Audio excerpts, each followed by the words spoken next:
Eu acho que para a gente deixar de ser limitante, voltar a ser militante, né? Isso que a Fátima falou, né? A gente é meio limitante quando fica nas redes sociais e tal, né? A gente tem que ir para a rua. Eu acho que é a rua que vai decidir para onde nós vamos, né? Não sei para onde, mas a gente tem que estar mobilizado nessa perspectiva de buscar mostrar a nossa diferença com tudo isso que está aí, né? E para começar a nossa conversa, eu queria agradecer, né, muito honrado quando eu venho aqui, até porque eu me formei aqui no Rio de Janeiro, né, e a Escola Nacional de Saúde Pública é uma referência e eu resgato muita coisa da minha experiência de estudante, né, porque a gente que é jovem há mais tempo tem essas coisas, né, então isso até me emociona. Então eu agradeço muito Fadel, Renato, Luciene e outras pessoas que participam da coordenação de mais esse convite, né? E queria dizer que eu vou dividir a minha fala em dois aspectos, um tentando pegar essa discussão sobre o panorama, né, da saúde do trabalhador, visto da ponte, né, e não visto do Rio, e depois, na parte da tarde, a gente vai projetar um vídeo, né, que é um vídeo, não sei se vocês já viram, porque ele está aí na página dos multiplicadores, né? Que é um vídeo de 1987 e que a gente pretende com ele tentar discutir com vocês o que aconteceu de 87 para cá, né? E como é que a gente está hoje nessa parada, tá? Então a ideia é passar o vídeo. A gente também sugeriu um capítulo de um livro do Diezati, que eu não sei se vocês conhecem, que é esse livro aqui, Insalubridade e Morte Lenta no Trabalho, que tem um capítulo que fala justamente do movimento que o vídeo mostra, que é uma luta dos trabalhadores contra a intoxicação por mercúrio numa multinacional lá de Santo André, uma multinacional belga que fez toda uma manipulação das informações, né? Então nesse livro tem um capítulo sobre essa experiência que tem a ver com o vídeo, tá? Eu não sei se foi possível vocês verem esse material, né? Mas seria interessante depois, se vocês tiverem interesse, de dar uma olhada nesse texto que é bastante interessante. Então, para começar, eu chamei, tem um pouco a ver com um título de um artigo que nós escrevemos há 2 anos atrás, que é Trabalhadores continuam a adoecer e a morrer no trabalho. Então, quais são os desafios para o campo da saúde do trabalhador, né? E aí eu pediria que alguém pilotasse para mim o data show, por favor. A propósito dessa história de colaborador, eu me lembro que quando eu trabalhei no Sindicato dos Químicos, né, quando a empresa mandava os trabalhadores que estavam ainda empregados fazer algum tipo de relação com o sindicato, eles mandavam uma cartinha: estamos encaminhando os colaboradores fulano, fulano, fulano. Depois que demitiu os caras, não era mais colaborador, entendeu? Era qualquer coisa, né? Então, essa história do colaborador é para a gente pensar que nós estamos do outro lado, né? Não dá para ser colaborador com empresário, né? Nós estamos em 2 campos completamente diferentes. E a luta de classes, eu acho que ela existe, né? Então não dá para a gente aceitar esse tipo de... e que é uma coisa ideológica, né? Uma tentativa de fazer com que a gente perca essa ideia da diferença e da desigualdade. Bom, então, para começar a nossa conversa, o que a gente vai falar aqui é para tentar mostrar que existe uma insensibilidade, né, em relação às questões ligadas às doenças e acidentes do trabalho. E essa relação, né, ou essa frequência de doenças, acidentes e mortes no trabalho, elas são a expressão dessa desigualdade social, né?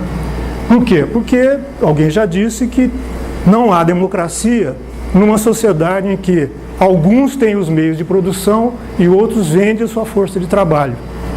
Então, no limite, né, na democracia burguesa, a gente pode considerar que não há democracia de fato, porque essa diferença é uma diferença que nos afasta, né, e impede que a gente tenha um mínimo de interesses comuns, tá certo? Então essa expressão desses dados espelham o nível de exploração, né, e o nível de desigualdade que nós temos na nossa sociedade, né? Então, a maior parte dos acidentes, para você ter uma ideia, pega justamente a população mais jovem, né, de 18 a 24 anos, em atividades com baixo salário. Depois a gente vai ver que o pessoal que hoje é terceirizado tem muito mais possibilidade de se acidentar do que... Isso não quer dizer que quem não é terceirizado não se acidente, mas para mostrar que quem é terceirizado está muito mais, né, propenso, do ponto de vista não dele, mas dos processos de trabalho, de se acidentar. Porque tem uma jornada maior, recebe menor salário, o sindicato tem menos incidência sobre a sua, né, organização. Então, o terceirizado hoje é um dos setores, os trabalhadores terceirizados, que mais sofrem essa consequência dessa relação desigual. E continua havendo uma grande subnotificação, né, dos acidentes, doenças, até porque o ex-Ministério da Previdência Social, né, uma situação que eu vou até fazer aqui uma provocação ao movimento sindical, o Ministério da Previdência Social foi extinto. E eu, até onde eu sei, eu não vi nenhuma manifestação de massa do movimento sindical em relação a isso. E o mais grave, o Ministério da Previdência foi dividido, esquartejado, e a parte nobre foi para o Ministério da Economia. Isso mostra o interesse do rentismo. Não é à toa que o Guedes está aí para propor a capitalização. Então o rentismo está de olho, né, nessa fatia. O rentismo é justamente o interesse do capital financeiro, que é o capital que não é produtivo. É quando você aplica o dinheiro sem fazer produção de nada. Então hoje o que predomina na nossa sociedade é o capital financeiro, né, que mediante um toque num computador você transfere $1 trilhão em 10 minutos de um lugar para outro. E a produção... Exatamente. E ontem, para vocês terem uma ideia, saiu uma notícia na Folha de São Paulo dizendo que no Chile, né, onde a capitalização foi feita na época do Pinochet, porque o Chile, vocês devem saber, foi a primeira experiência neoliberal no mundo.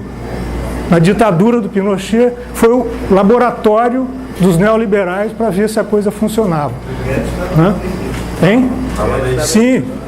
Chicago Boys, né? São os caras de Chicago. Então, essa experiência do Chile foi um desastre.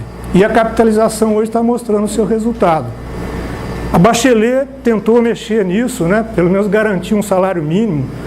Mas ontem eu estava lendo uma notícia dizendo que no Chile, dada a rotatividade no trabalho e a informalidade no trabalho, que lá é 35%, no Brasil já estamos em 50%. Isso está impedindo que a proposta da capitalização progrida, entre aspas, né? Então as pessoas ficam desempregadas. Daí não tem dinheiro para fazer poupança. Como é que você vai fazer poupança se está desempregado?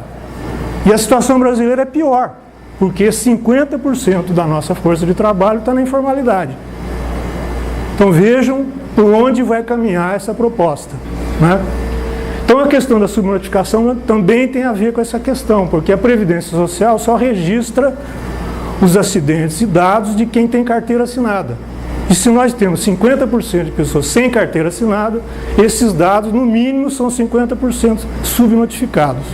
Mas a gente vai ver que não é nem isso, é muito mais do que isso. O próximo, por favor. Então o Brasil, vocês já devem ter ouvido falar que o Brasil foi campeão mundial de acidente de trabalho nos anos 70, pela OIT, não é a gente que está dizendo, foi a OIT. O Brasil foi campeão mundial de futebol, né, em 1970, e na década de 70 o Brasil foi campeão mundial de acidente de trabalho. Hoje ele está em 4º lugar em relação às mortes, né, atrás da China, Estados Unidos e Rússia. Então os Estados Unidos, que é uma referência, né, para todos e tal, também não está bem das pernas nesse negócio. A cada 10 acidentes de trabalho, aquilo que eu estava falando dos terceirizados, 8 ocorrem com terceirizados. 4 de cada 5 mortes no trabalho ocorrem com terceirizados também. E tem essa informação de que eles trabalham em média 3 horas a mais do que o trabalhador que é formalizado. E a cada 4 horas e 45 minutos ocorre uma morte no trabalho aqui no Brasil. Quer dizer, isso é para a gente ficar indignado, né? E não aceitar. Essa coisa não pode ficar naturalizada. Não sei se vocês já ouviram falar, aqui em São Paulo morre um motoboy por dia. Todo dia morre um motoboy. Isso no momento do acidente. Depois que ele vai para o hospital, esse dado a gente não tem. E isso virou normal. Quer dizer, ser motoboy representa morrer uma vez a cada dia. E a sociedade brasileira parece que incorporou isso, faz parte. É o chamado risco, né, inerente ao trabalho. Quando o trabalho deveria ser outra coisa. O trabalho deveria ser algo que permita que a gente desenvolva as nossas potencialidades, que a gente desenvolva a nossa criatividade, né? O Marx já dizia que o trabalho tem esse duplo aspecto. Trabalho concreto, trabalho abstrato, né? Então, a gente tem que resgatar, e isso talvez seja o grande objetivo, né, do campo Saúde Trabalhador, é rehumanizar o trabalho.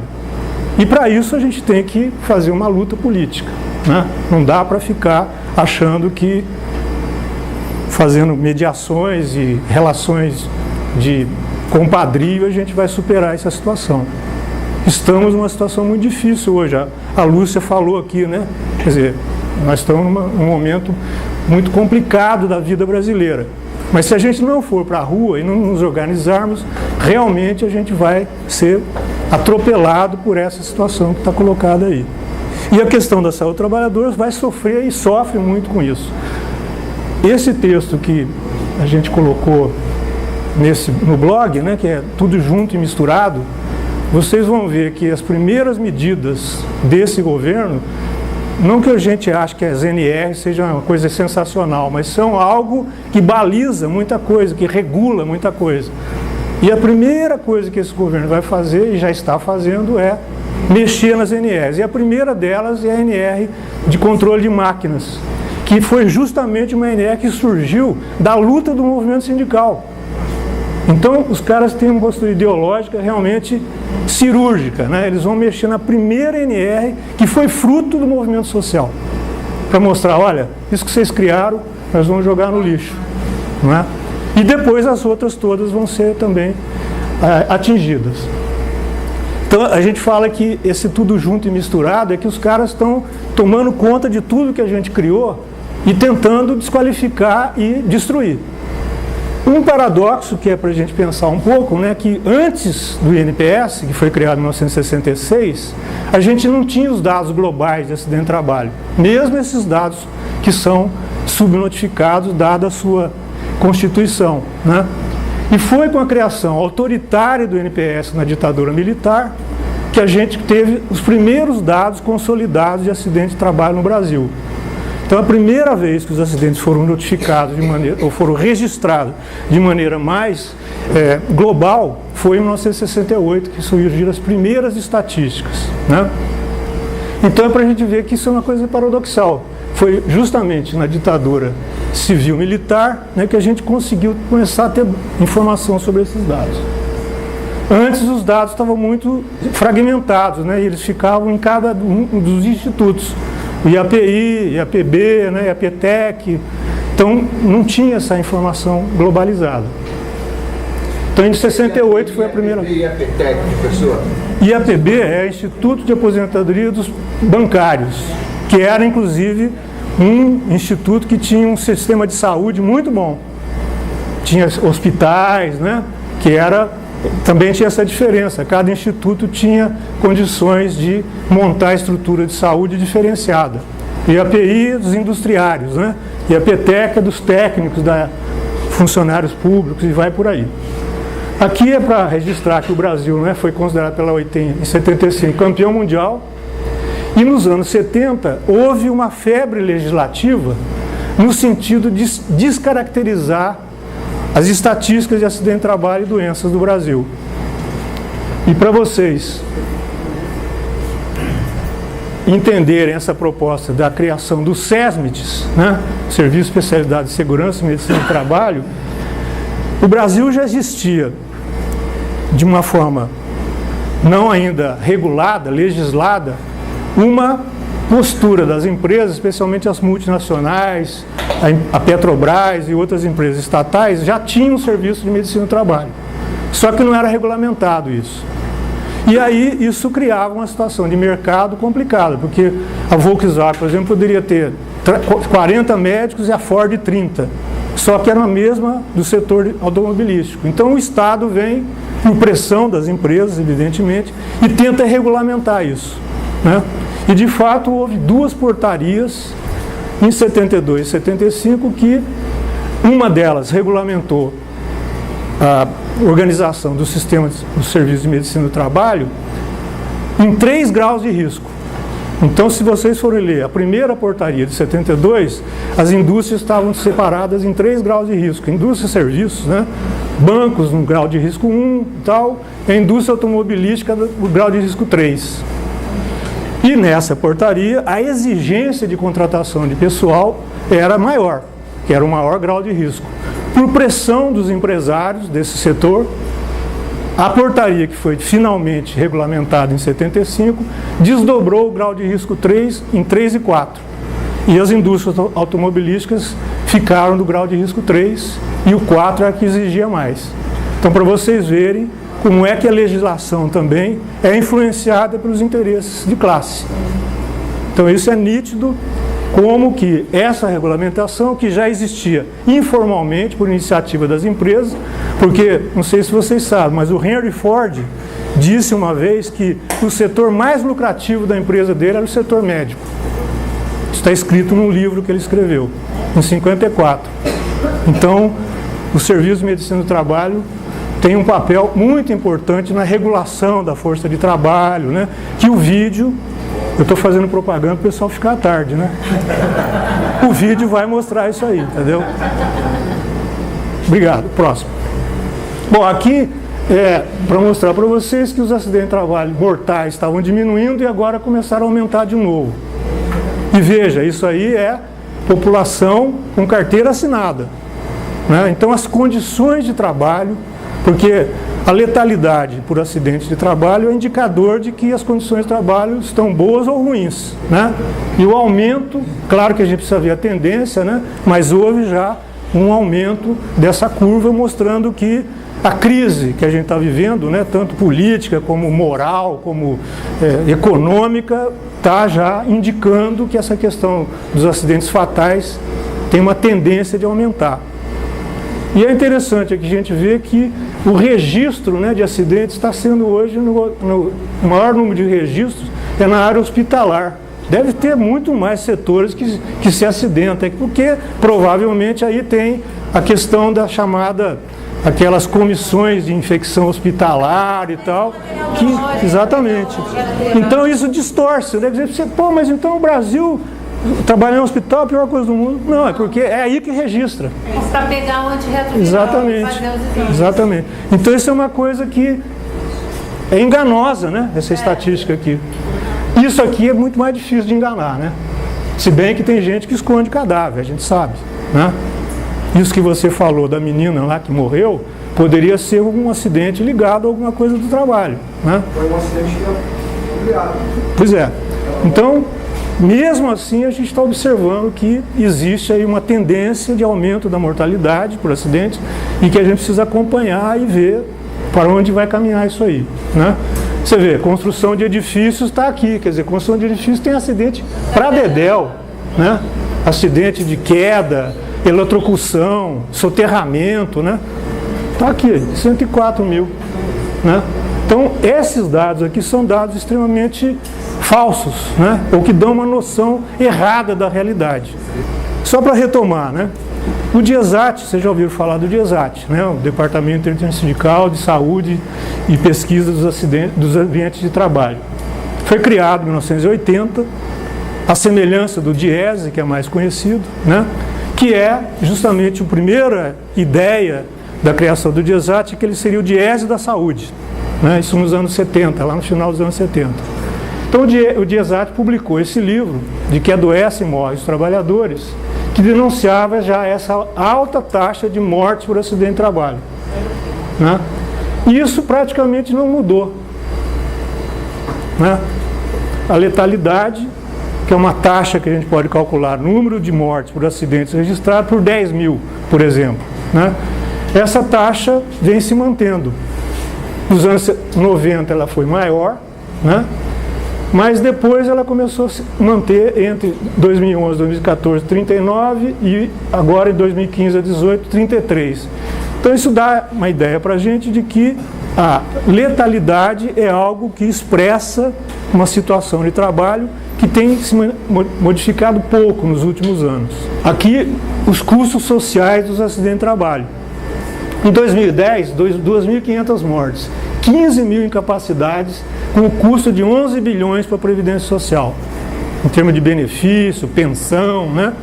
Isso para a Previdência. Em 2013, 367 milhões de benefícios em relação à consequência dos acidentes de trabalho.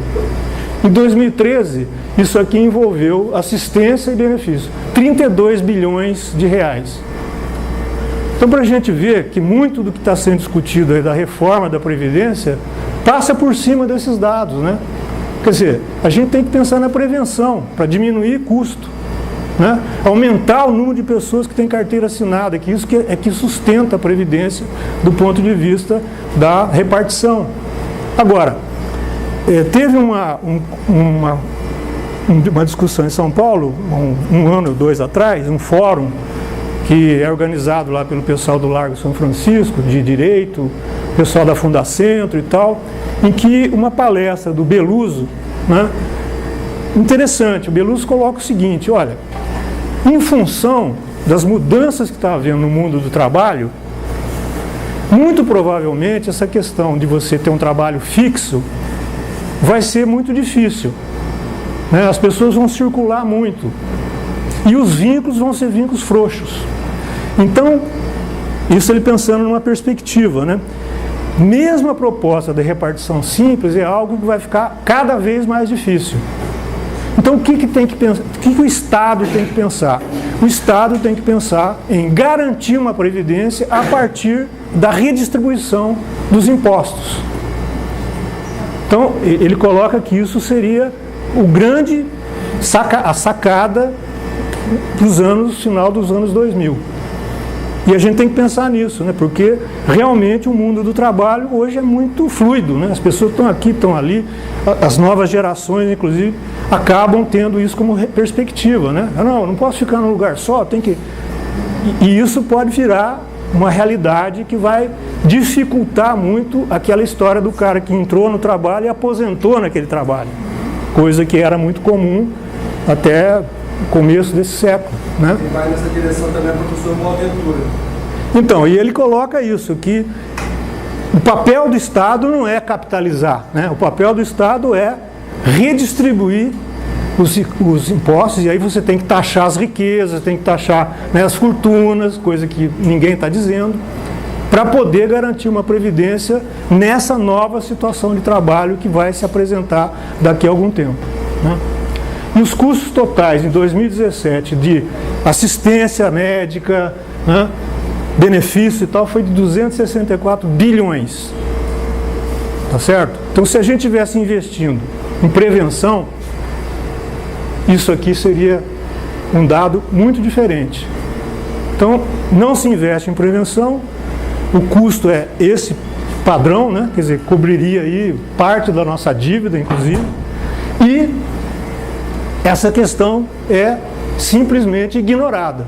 Então a gente tem que começar a discutir isso. Quer dizer, existe aí um gasto social, consequência das condições de trabalho, que expressa um número absurdo, né? 264 bilhões de reais, não é qualquer coisa, e que ninguém discute do ponto de vista da sua politização, inclusive, né? Então aqui eu estou trazendo uma discussão que foi suscitada por uma pesquisa que foi feita, patrocinada pelo Ministério da Saúde, junto com o IBGE, em 2013, que levantou, através de amostra domiciliar, informações das pessoas sobre se tinham se acidentado no último ano. E foi amplamente feito esse inquérito, né?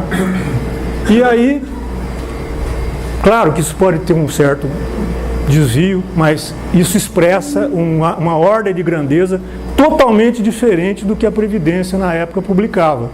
Porque a média de acidente de trabalho no Brasil nos últimos anos é de 700 mil. Né? E essa pesquisa mostrou, vocês devem já ter ouvido falar dessa pesquisa, né? Que houve, naquele ano, ou entre 2012 e 2013, 4.948.000 acidentes de trabalho. Veja, a Previdência publicava em torno de 700 mil. Então, no mínimo, é 7 vezes mais. Né? Alguém pode dizer, não, mas o cara pode ter inventado, porque pergunta...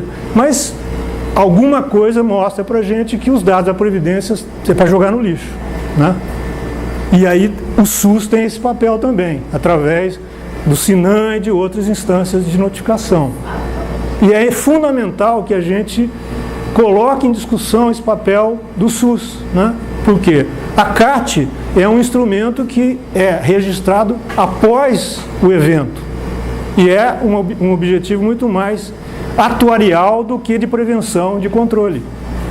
Então a gente tem que começar a dizer que o SUS é que tem a proposta mais avançada, que é uma proposta de pensar o problema antes dele ocorrer ou de pelo menos entender a realidade para intervir. Então aqui a gente tem alguns dados, né? O acidente de trabalho atingiu 3,5% da população de maiores de 18 anos. Os dados do Ministério da Previdência Social vão até 2015, 2016 teve aquela greve, daí eles dizem que não conseguiram computar os dados e tal. Em 2017 já começou a haver um desmonte, né? E em 2018 ele foi extinto. Eu acho que não tem nenhum país do mundo em que isso aconteceu. Quer dizer, pode ser que não tenha esse nome, mas tem alguma coisa que trata da Previdência. O Brasil não tem mais isso. Uma parte foi para o Ministério da Agricultura e uma outra parte importante foi para o Ministério da Economia, sob a tutela desse Chicago Boys. Né? Quer dizer, isso é muito grave e a gente acho que deixou passar essa oportunidade de botar o bloco na rua. Né? Então o movimento sindical teria que fazer um exame de consciência sobre isso. Quer dizer, como é que pode, né, o Brasil não ter mais um Ministério da Previdência Social ou algo que atue nessa área? É a mesma discussão que o movimento sindical não enfrentou da questão do convênio médico. Isso é uma outra discussão pesadíssima que o movimento sindical tinha que enfrentar. Porque existe um discurso muito nos grandes eventos de que só nós defendemos o SUS, mas na hora H faz o contrato com a empresa para fazer o convênio. Então isso, né, esvazia a proposta do SUS. Eu costumo falar isso, sabe, até morrer eu vou continuar falando isso, porque eu acho que o movimento sindical tem que enfrentar essa discussão. E aí decidir, não, nós queremos é convênio mesmo, é isso que a gente quer. Então não ficar nessa coisa dual, né? Nos grandes encontros, SUS e tal. Na hora H é convênio. Aí é uma contradição muito forte e que precisa ser enfrentada. As centrais têm que discutir isso, né?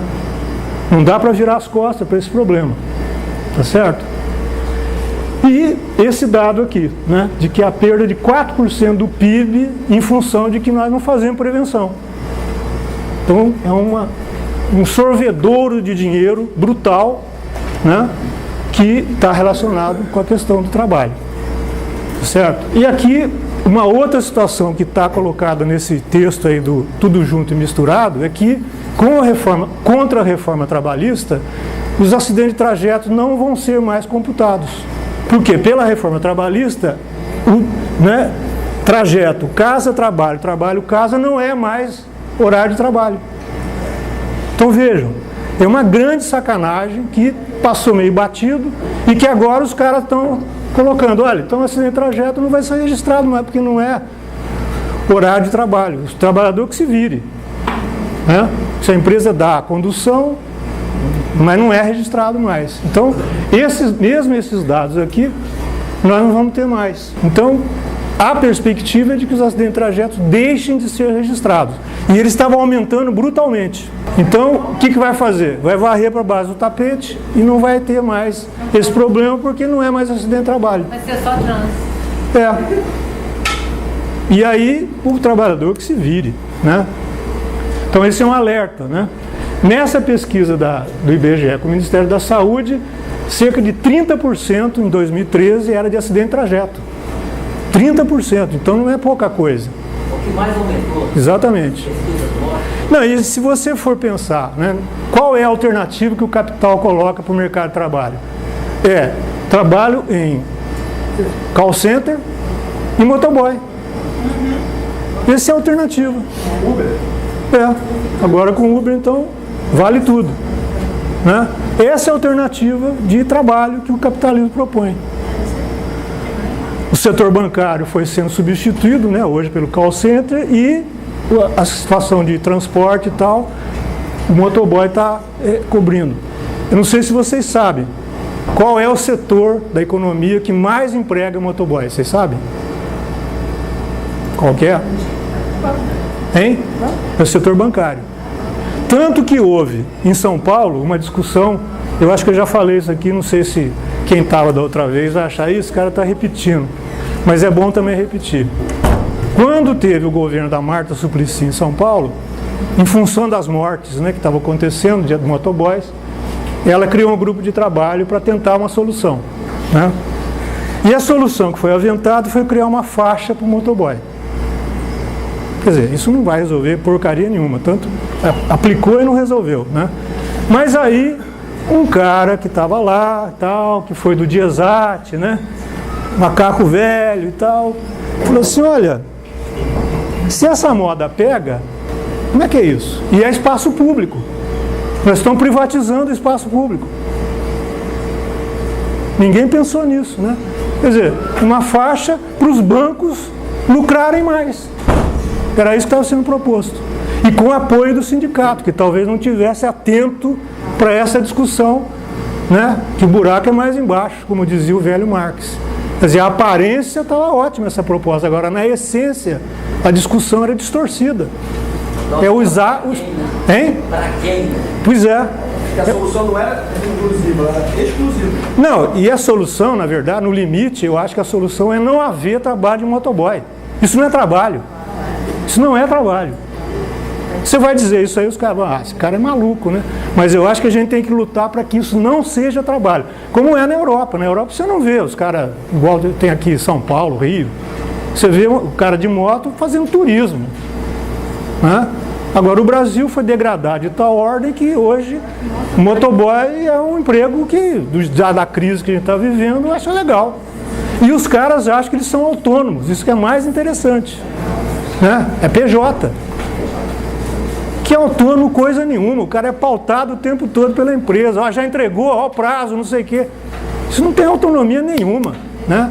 Então até a ideia de autonomia fica distorcida nessa situação. Aqui é retomando a questão dos acidentes fatais, as causas, né, amputações. Aqui é para mostrar os gastos, né? Entre 2018 houve 4.563 acidentes de trabalho com e sem CAT, né? Será que é isso mesmo? Isso aqui é quase uma década, né? De novo, depois a gente deixa aí para vocês verem. A gente está chamando que isso é o reflexo de uma barbárie, né? E aqui os mais mortíferos, entre aspas, né? Que é transporte rodoviário, construção civil, motofrete, né? Acidentes fatais, o próximo. E aí algumas coisas que a gente... O Tom Jobim via dizendo que o Brasil não é para principiante, né? É um negócio complicado entender o Brasil. Exatamente. Então aqui, se a gente fosse fazer uma prova entre vocês, são ministérios que dialogam muito pouco, criando situações de demora e gastos desnecessários. Isso foi falado na conferência de 86 ou de 2014? É a mesma coisa. Não mudou coisa nenhuma. Isso aí é de 86 que foi retomado em 2014. Né? Então é um déjà vu muito incomodante, né? Aqui de novo, uma outra situação. O Brasil, estamos produzindo exército de mutilados, de adoentados. O processo produtivo leva ao acidente. Esse processo deve ser modificado, substituído. 94 ou 2014? Né? É a mesma coisa. Tá certo? Quer dizer, isso deve deixar a gente incomodado, no mínimo. porque a gente não conseguiu enfrentar essa questão, seja pelo aparelho de Estado, seja pelo movimento social. O próximo, por favor. O SUS, né? Eu costumo dizer que o SUS não incorporou a saúde do trabalhador. E não é dizer que não incorporou porque, né, não é importante. Mesmo a proposta da estratégia de saúde da família ignora a questão da saúde do trabalhador. A gente até escreveu um artigo, né? Saúde do trabalhador e estratégia de saúde da família. É possível um diálogo? O diálogo poderia começar pelo trabalho domiciliar, né? E eu vou contar uma historinha rápida, que eu acho que eu já contei da outra vez, mas é bem rápido, tá? Uma vez eu estava com alunos em Diadema, que é uma cidade industrial lá de São Paulo, né? Andando com um agente comunitário de saúde, numa rua do bairro lá, próximo à unidade de saúde que a gente participava do estágio, e estavam aqui, Dona Maria mora, seu José, seu João e tal, daí passando em frente a um galpão. E aqui? Não, aí deve ter uns 200 trabalhadores, mas como eles não moram aqui, a gente não cadastrou, entendeu? Porque não é população do bairro. Então isso é um absurdo, né? Quer dizer, aquele lugar ali tinha 200 trabalhadores que provavelmente estavam se acidentando e tal. Quer dizer, eu não quero dizer que a estratégia da família tem que ir na Volkswagen e fechar o setor da Volkswagen. Agora, pelo menos ela tem que pensar no trabalho domiciliar, pelo menos. Começar por aí, né? E tem regiões de São Paulo, aqui no Rio deve ter também, onde o trabalho domiciliar é muito frequente. Em Franca, por exemplo, é o trabalho da indústria calçadista. Na região de Limeira é com pedras semipreciosas. Em São Paulo é a confecção, né? Aqui no Rio deve ter isso também. Todas as cidades têm isso, né? Então, pelo menos, a estratégia de saúde da família teria que estar preocupada com isso. Mas também não está, né? Então, eu costumo dizer que o SUS tem um descompromisso com a saúde do trabalhador. Porque ele está preocupado com a família, só com a reprodução da força de trabalho, né? Mas não está preocupado com o processo produtivo, que também adoece e mata. Então isso é uma distorção muito séria do SUS, né? Isso aqui de novo, a questão das políticas, né? Há um distanciamento hoje dessa luta. O movimento sindical mesmo já foi muito mais atuante na questão da saúde do trabalhador do que hoje, né? Quando eu trabalhei no Sindicato dos Químicos, a gente teve um trabalho com um sindicato muito importante, que esse vídeo, de novo à tarde, 1h, todos aqui, vai mostrar, né? E eu acho que hoje houve um retrocesso nessa luta. A gente percebe que os sindicatos estão menos envolvidos nessa discussão, e quando estão envolvidos, volta a questão do individual, né? É a questão do processo de salubridade, Quer dizer, perdeu-se aquela ideia da luta coletiva, né? Aqui, ó. E como é que a gente mesmo começa a introjetar coisas que são contra a gente? Quer dizer, a quarta Conferência do Trabalhador se falou em defensivos agrícolas. O relatório está escrito, defensivos agrícolas. Sabe? Quer dizer, o discurso não é uma coisa neutra, né? Ou colaboradores, exatamente. Não, foi falar de SESMIT, não, nós temos que recuperar o SESMIT e tal, entendeu? E não sei se vocês sabem, devem saber, mas não sei se já pensaram sobre isso. A própria Renast abre espaço para o mercado de trabalho do médico do trabalho. O mercado de trabalho dos médicos do trabalho nos anos 70, 80 eram as grandes empresas. Esse mercado foi se fechando, o Estado abre um mercado para esses caras. E a gente tentou, num evento que teve, não sei se você vai se lembrar, lá em Vassouras, como é que chama aquele lugar lá? 2007, Conservatória, quando estava lá na reunião o Marco Pérez, que era do Ministério da Saúde, a gente tentou discutir com ele a reformulação da portaria para pelo menos dizer, olha, se o cara é médico de empresa e também trabalha no Sereste, tem conflito de interesses. Não pode haver. Nem isso a gente conseguiu passar. E olha que o Marco Pérez era considerado progressista, né? Não conseguimos. Então isso é algo que a gente tem que denunciar. Não pode o cara ser médico da empresa e trabalhar no Sereste. Mesmo que não seja a empresa onde os trabalhadores que vão ao Sereste sejam daquela empresa. Não dá, o cara tem outra cabeça. Médio de trabalho é para interesse do capital. Então não dá para ser assim. A Renasce tem esse vício de origem, entre outros, claro, né? Mas esse é um gravíssimo, que estaria na nossa capacidade de governabilidade, de interferir nisso, né? Aí voltando à discussão da contradição capital-trabalho, nós estamos metidos nesse conflito, nessa contradição, né? Não dá para estar dos dois lados ao mesmo tempo. E aqui, só para tentar resgatar alguma coisa também da relação trabalho, saúde e ambiente. Isso aqui é agora a grande coqueluche nos Estados Unidos de extração de petróleo. E isso dá uma influência sobre o ambiente brutal.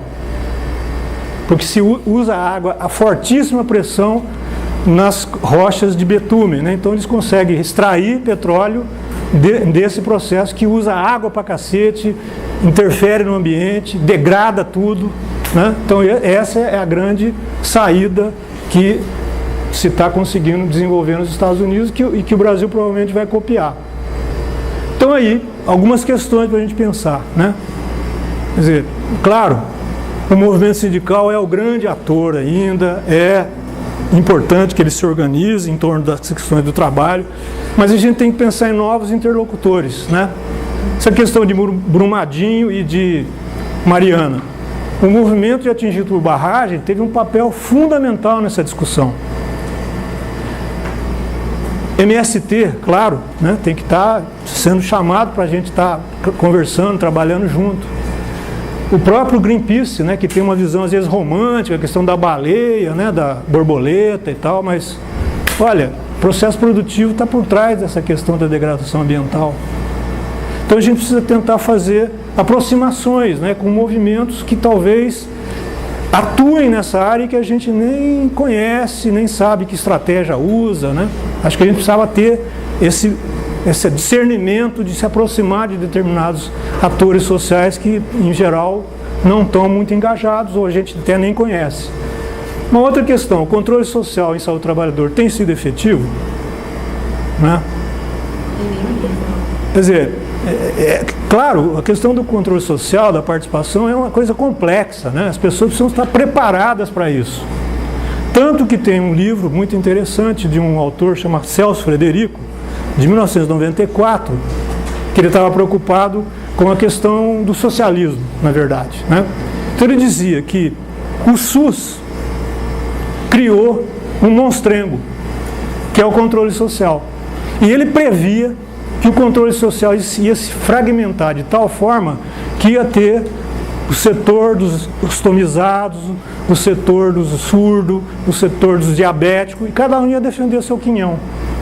Então ele dizia que para poder a gente realmente criar um controle social efetivo, os partidos políticos tinham que formar quadros para atuar nessa área.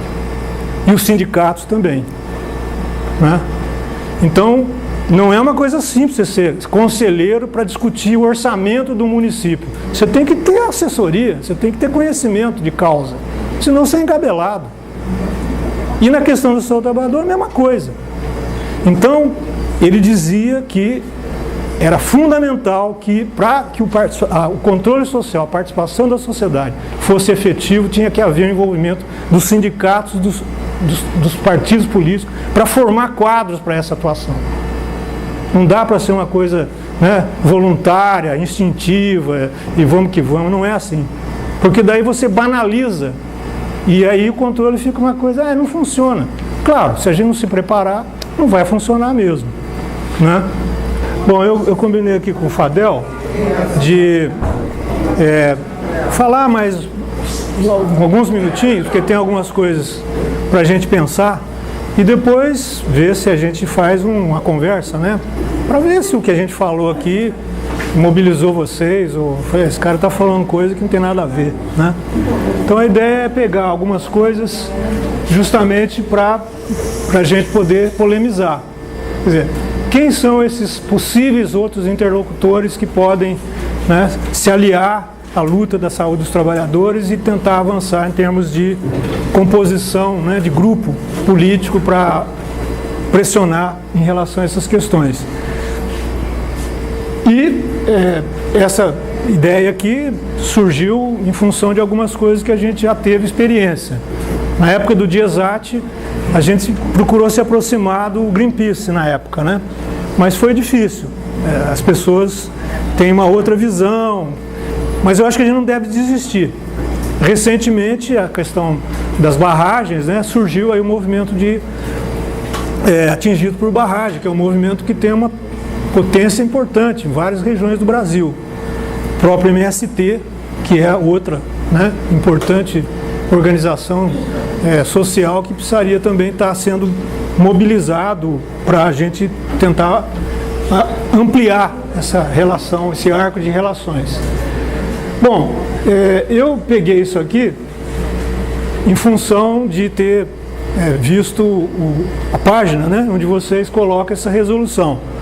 Não sei se todo mundo conhece, né, a resolução da Política Nacional de Vigilância em Saúde, que foi uma resolução do Conselho Nacional de Saúde do ano passado, né, tem menos de um ano. E teve uma orientanda minha que fez uma tese, uma dissertação de mestrado em 1999, em que ela levantou as atas, todas as atas do Conselho Nacional de Saúde. Um puta trabalho, né? Aquelas atas, sacais, né, e tal, para ver o que tinha de saúde do trabalhador. Vocês acham que não tinha nada, né? Então o próprio Conselho Nacional de Saúde, claro que agora isso teve uma mudança e tudo, mas até 99, quando ela levantou as atas, não se falava de saúde do trabalhador. Conselho Nacional. Conselho Nacional de Saúde. Que tem sim. Inclusive esse. Pois é, esse artigo, até depois, se você tiver interesse, está publicado na Ciência e Saúde Coletiva, né? Então, para a gente ver que saúde do trabalhador, realmente, o SUS está meio de costas, né? Agora surge, então, essa resolução, que eu não sei até que ponto isso tem poder, né, quer dizer, uma resolução. Agora, vai ser cumprida? Né? Se não tiver, eu estava comentando com desculpe, eu esqueci seu nome dele. Isso, Robson. Ele estava me perguntando de uma pesquisa que foi feita pelo DIESAT, lá em 84, por demanda dos aeronautas. O que os aeronautas estavam reivindicando? Os voos de longa duração em solo brasileiro não tinha alojamento individual. Então o cara que saía de Porto Alegre e ia para Manaus, ele tinha que pousar. Só que o quarto era um quarto que estava dormindo no quarto. O comandante do avião, o vice-comandante, sei lá o nome que dá, e todos os tripulantes. Não era alojamento individual, era conjunto. E aí você reproduzia no quarto a hierarquia que tinha dentro do avião. Então os caras diziam assim, olha, o cara é budista, daí fica lá, não sei o que, para Meca, o outro é não sei o que, e a gente tem que ficar ouvindo aquilo, até 3 horas da manhã e eu não consigo dormir. Então não tem nenhuma, né, possibilidade de ter a minha autonomia. Então, em função dessa demanda, a gente fez uma pesquisa qualitativa, com participação de um grupo importante do sindicato, né, que é Sindicato Nacional, né, e essa pesquisa serviu para eles fazerem essa negociação. Algum tempo depois eles conseguiram negociar que tivesse alojamento individual nos voos, porque os voos para o exterior já era alojamento individual, né, isso foi em 84. Então vocês veem que foi um momento em que o movimento sindical estava muito envolvido nessa discussão e demandando coisas para o órgão de assessoria. Hoje o DIESAT é um órgão também com grandes dificuldades de sobrevivência, né? Então, para a gente perceber em que momento nós estamos vivendo. Os metroviários de São Paulo também demandaram uma pesquisa para o DIESAT para discutir o negócio do turno, também avançou na reivindicação, quer dizer, era uma estratégia de, ao fazer a negociação, você ter um apoio de um órgão técnico para dar subsídio, para você não ser engabelado, né? No caso dos metroviários de São Paulo, inclusive a companhia do metrô contratou uma pesquisadora da Faculdade de Saúde Pública para fazer uma pesquisa para eles. Aí o DIESAT estava ao mesmo tempo fazendo uma pesquisa. E aí a gente começou a discutir e tal, e o sindicato se organizou, e no final o resultado da pesquisa foi muito parecido. porque a professora da saúde pública estava meio pautada também por essa pesquisa dos sindicatos, né? Ela não estava fazendo a pesquisa, sabe, sem nenhum tipo de controle dos trabalhadores, vamos dizer assim, né? Então, isso é importante, né? Então, eu peguei esse exemplo aqui da portaria, primeiro porque me remeteu a esse estudo dessa minha orientanda. Olha, até 99 não tinha nada de saúde do trabalhador. Agora surgiu aí, não sei, deve ter tido alguma discussão que, né, alimentou esse debate. E aí surge então essa resolução. Próximo, por favor. E aí existe uma série de... quer dizer, foi aprovada a resolução, e daí? É a pergunta, né? E daí? Isso vai funcionar? Uma outra questão que também a gente escreveu junto com o Carlos Minaio, um artigo que chama Saúde do Trabalhador, Novas Velhas Questões, é a academia. Até a Natália me perguntou, né? Quer dizer, a academia hoje incorporou a lógica produtivista, tá? E o que a gente percebe é que os estudos no campo da saúde do trabalhador são estudos essencialmente multidisciplinares, interdisciplinares, transdisciplinares, o nome que se queira dar. E são estudos, em geral, que duram bastante tempo, né? Como agora a gente tem que, né, publicar, senão você perde lá o tal do programa, baixa a nota, não sei o quê. Aí, o que a gente está observando é que a gente voltou à saúde ocupacional. Então, os estudos são sobre o ruído e surdez, sílica e não sei o quê, quer dizer, coisa rapidinha que você publica e tal. Então, a própria densidade, né, da produção acadêmica na área de saúde do trabalho, no campo de saúde do trabalhador, vem perdendo espaço. Então, essa ideia, essa coisa do produtivismo e de uma certa inércia em relação ao movimento social tem caracterizado a academia. Então, a gente precisaria recuperar um pouco esse papel dos grandes estudos que foram feitos aqui pelo grupo da Tambellini e outros, né? São estudos de longo prazo e que trazem uma densidade de informação muito importante. Então é uma crítica a nós mesmos, né, que estamos na academia. E a gente é contra-hegemônico, claro, né? Hoje em dia estão sendo formados letrados que se assemelham com intelectuais, né? E essas pessoas, esses letrados, eles não têm compromisso com a verdade. Sim. Né? Porque uma das tarefas primordial do intelectual é o compromisso com a busca por uma verdade. Né? E aí entra toda uma discussão, né? Que é uma discussão pesada e que hoje está surgindo. Tem um livro até muito interessante que foi publicado nos Estados Unidos por uma jornalista que era publisher do New Yorker. New Yorker é um jornal de esquerda, americano, claro, né? E ela está discutindo justamente essa situação das fake news e o governo Trump. Então ela diz a morte da verdade. E aí ela vai resgatar a discussão dos pós-modernos. E aí é uma discussão pesada, né? Porque vai entrar Foucault, vai entrar Derrida, vai entrar uns caras aí que a saúde coletiva sempre incensou esses caras, né? Claro que a gente não vai dizer que esses caras não têm importância, mas a forma como eles pensavam a questão da produção da verdade é uma forma que passa pelas narrativas. Então o fato social, o fato histórico, cada um interpreta do jeito que quer, entendeu? E isso deu margem, segundo esse livro, que eu acho que se vocês tiverem oportunidade de ler, é muito interessante, é um livro que a gente lê rapidinho, tem muita informação.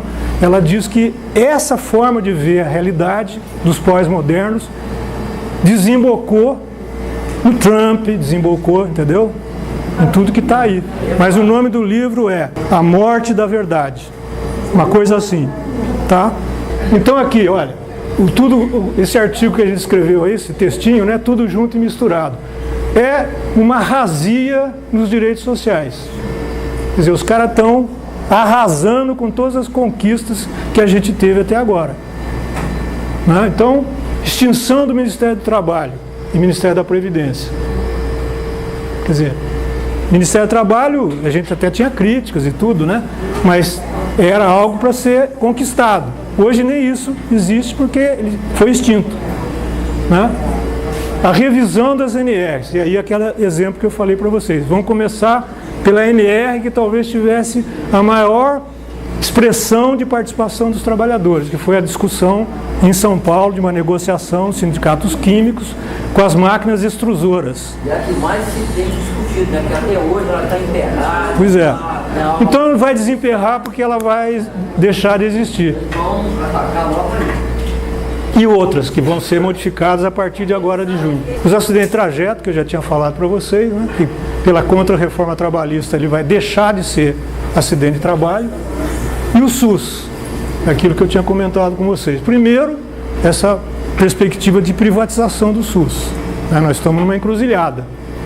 Para onde vai o SUS? Então, ele está propondo que quem puder pagar o SUS vai pagar. É a mesma história de quem pode pagar a universidade paga, né? É a mesma história. Isso, ele falou, não, eu estou jogando isso mais para fazer o debate, que o parlamento discuta isso e tal, mas já deve ter um plano por trás dessa história, né? E essa questão do descompromisso que eu acho que o SUS, até hoje, não incorporou essa discussão. Tem um texto que eu até participei da banca da Luciene, de qualificação, né? Que daí eu falei, olha, Luciene, tem um texto que a gente escreveu em 85, que fala sobre essa questão da atenção básica e a saúde do trabalhador. E foi a experiência que nós tivemos no ABC, lá em São Paulo, nos anos 80. Eu vou falar uma coisa que eu acho que eu já falei aqui, mas é bom falar, né? Porque as pessoas aprendem pela repetição também, né? A gente teve uma experiência no ABC, para vocês verem, que era uma proposta extremamente avançada para a época, né? Foi uma proposta que o sindicato dos químicos do ABC tinha um serviço médico, que inclusive a Previdência financiava esse serviço, para atender trabalhador. E aí era um atendimento igual ao do INAMPS, era queixa-conduta. O cara chegava, dor de cabeça, cibalena, novalgina. Quer dizer, não havia uma preocupação de tentar relacionar aquela queixa com o trabalho. Aí o Sindicato dos Químicos de Santo André, assessorado pelo DIESAT, uma diretoria bastante avançada na época, falou, não, nós vamos acabar com esse serviço desse jeito. Só que nós temos que ter uma alternativa. Qual que é a alternativa? É procurar o Estado e cobrar que o Estado monte um programa. Aí a gente sentou na mesa, sindicato, DIESAT, Secretaria de Saúde, e discutimos a proposta de um programa de saúde, que até tem uma pesquisa que a gente fez depois sobre esse programa. A gente entregava o prontuário para o trabalhador. E quando a gente foi fazer a seleção dos médicos, a gente fazia a primeira pergunta, que era a seguinte: o que você acha de entregar o prontuário para o trabalhador? Oh, isso é uma questão ética, não pode, blá, blá, blá. Reprovado. Não é? Como é que um médico desse pode trabalhar num programa de saúde do trabalhador? Outra coisa, funcionava das 17 às 22 horas, para o trabalhador poder ir no serviço, senão ele funciona do dia que ele trabalha, ele não tem tempo para ir, né? E tinha o agente sindical de saúde, isso que foi uma grande sacada. O agente sindical de saúde era um trabalhador capacitado pelo sindicato, o sindicato fez vários cursos, junto com o DIESAT e tal, para colher a história de trabalho de quem ia na unidade de saúde. Então o primeiro contato que ele tinha não era com o médico ou com um profissional de saúde, era com um trabalhador da categoria dele, que colhia a história ultra detalhada, depois é que ele passava no médico. Então percebe? Essa experiência durou 3 anos. Depois do governo Montoro, acabou o governo Montoro, veio o Quércia aí, foi, né, terra arrasada.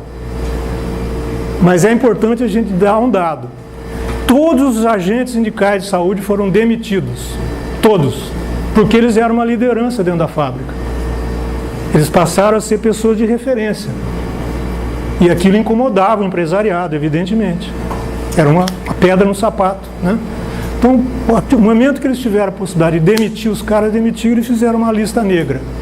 Então os caras não conseguiam emprego no ABC, mas de jeito nenhum. Aí um montou um negócio de vender pipoca, o outro um bar, aquelas coisas, né? Então, isso é só para a gente ver que luta de classe existe, né? Não é invenção. Isso acho que é um exemplo claro dos interesses, que são ultra contraditórios e conflitantes. Então, uma experiência que a saúde do trabalhador teve, e que a gente até escreveu um artigo recentemente sobre, não sei se vai ser publicado, mas é sobre a reforma sanitária e a saúde do trabalhador, que tinha tudo a ver, né? Mas não caminhou junto, não. Essas experiências, inclusive, desse programa, e teve outros, né? O SUS poderia ter incorporado isso, né? Porque a grande discussão é que a reforma sanitária brasileira teve pouca base social. Chegou um momento que ela foi para dentro do aparelho de Estado e aí a coisa ficou complicada, né? Mas se tivesse visto a experiência da saúde do trabalhador em alguns municípios, talvez a reforma sanitária tivesse captado questões muito interessantes para colocar como tarefa do SUS, né? Porque quando a gente deu importância para a história de trabalho, e aí esse texto do Vicente Navarro que fala sobre isso, que é de 1982, né? É uma interpretação materialista histórica da saúde do trabalho. E ele colocava justamente isso, que para que a gente desse conta das relações trabalho e saúde, o serviço de saúde não podia atender como se fosse uma coisa de consumo, meramente de consumo. Você vai no serviço, você vai consumir uma receita, uma orientação e ficamos por aqui. Não, você tem que explorar que o processo produtivo pode causar doença. E aí você tinha que aprofundar a história de trabalho. Coisa que no SUS, né, ocupação, ajudante geral, e daí, qual é a queixa? Quer dizer, ajudante geral pode ser tudo e pode não ser nada, né? Se você não explora aquela informação, aquilo não vai servir para nada. Então esse é um problema. Quer dizer, o sistema de saúde brasileiro não incorporou a questão do trabalho na sua prática, não é? E isso é um problema, é um limite. Acho que esse... e aí é aquilo que já tinha falado, né? A questão da extinção do Ministério, modelo de capitalização, o Ministério da Agricultura fazendo registro de agrotóxicos, né? Não é à toa que aprovaram 11 agrotóxicos aí recentemente, né? Então é tudo junto e misturado, quer dizer, a desgraça é muito grande. E se a gente não se organizar, né, provavelmente essa coisa se aprofunda. Eu acho que isso é útil. Mas o que eu queria dizer para vocês é que, aproveitando, né, a temática do curso, que eu tive uma experiência que o Fadel me convidou também, Luciano e o Renato, dos multiplicadores, quer dizer, a questão da vigilância em saúde do trabalhador. Recentemente, um aluno me procurou para orientá-lo num TCC, em que ele está querendo estudar as duas formas de atuação em vigilância ao trabalhador, seja da vigilância sanitária, seja da vigilância de saúde do trabalhador. Porque ele acha que em São Paulo existe, não é competição, mas existe duas formas de atuar. E o que isso interfere, né? Quer dizer, ajuda, atrapalha, pode ser articulado, não pode, né? Quer dizer, eu nunca tinha pensado nisso, que é um aluno de, sabe, ele é assistente social, trabalha no Ceres de Guarulhos. Aí me procurou, ele tinha feito uma disciplina comigo. Ô, professor, você tem essa ideia? Pô, rapaz, sabe que eu nunca tinha pensado nisso? E quando eu trabalhei na vigilância, eu lembro que a gente não tinha vigilância ao trabalhador lá nos anos 90, né? Eu lembro que a gente fez todo um esforço de envolver a vigilância sanitária quando fosse nos ambientes de trabalho, não ver só o produto, ver o processo produtivo, né? Então você ir numa padaria, o bolo tá legal, não sei o que e tal, mas exato. E veja, só para encerrar, a experiência que a gente teve também no DIESAT. Eu me lembro que em 2000, não, muito antes, em 90 e poucos, teve uma Sensat, que era a Semana de Saúde do Trabalhador, que era realizada em vários locais, num determinado período do ano, né, onde a gente discutia questões para depois elaborar projetos de lei e tal. E eu me lembro que um trabalhador de uma indústria química, de pigmento de tinta, falou assim: olha, eu queria botar em discussão o seguinte, a minha fábrica está lá com a ISO 9000 bombando, está vendendo produtos de alta qualidade na Europa, nos Estados Unidos e tal, só que eu já fui intoxicado por chumbo 4 vezes. Então que cato é isso, né? Que a NR, a ISO 9000 está beleza e as condições de trabalho... Aí eu acho que o movimento sindical tinha que entrar nesse debate. Quer dizer, utilizar os mesmos instrumentos do capital para questionar. Quer dizer, que qualidade é essa? É qualidade de produto? Não. A qualidade do produto tem que estar relacionada à qualidade do trabalho. Não dá para dissociar isso, né? Então eu acho que tem algumas questões que o DIESAT levantou lá atrás, né? Hoje tem dificuldade, inclusive do ponto de vista de sobrevivência, que está relatado nesses dois livros, né? O de que adoecem e morrem os trabalhadores e esse Insalubridade, que eu acho que o movimento sindical deveria ler esses livros, os diretores, os dirigentes sindicais, sabe? Porque são livros que retratam a luta dos trabalhadores naquele momento de grande ascenso de atuação nessa área. E eu acho que resgatar a história é sempre fundamental, para a gente chegar à conclusão de que as coisas podem mudar, né? Então desse jeito, mas a gente pode mudar. É só conhecer a história para não ficar aceitando as coisas do jeito que elas se apresentam. Imagina, eu acho que não devia ter esse negócio de fundo partidário, por exemplo. Os partidos tinham que se manter com a contribuição dos seus filiados, né? Como os sindicatos, deveriam se manter com a contribuição dos seus associados. Então essa coisa mexeu também com a estrutura sindical, né? Qual vai ser a saída que vocês vão dar, eu não sei. Mas, na minha impressão, tinha que aumentar a filiação dos sindicatos, né? Tinha que ter mais participação dos trabalhadores. Porque a qualquer momento o Estado corta e você perde as pernas, né? Você quebra a sua perna. Já cortou, né? Pois é. Mas, na minha impressão, tem essa questão dos filiados, né? Quer dizer, os filiados é que deveriam manter o sindicato. Então, isso também não é só falar, também não é, né? Mas o caminho parece que seria esse, de você se sustentar com o apoio da categoria que você representa, né? E, assim, com a sua fala, veio muito confirmar o que a gente constatou, né? Nós pegamos as notificações realizadas pelo Hospital de Acidentes Graves e Fatais no período de janeiro a abril. Nesse período, o que a gente conseguiu levantar? Isso numa unidade de saúde.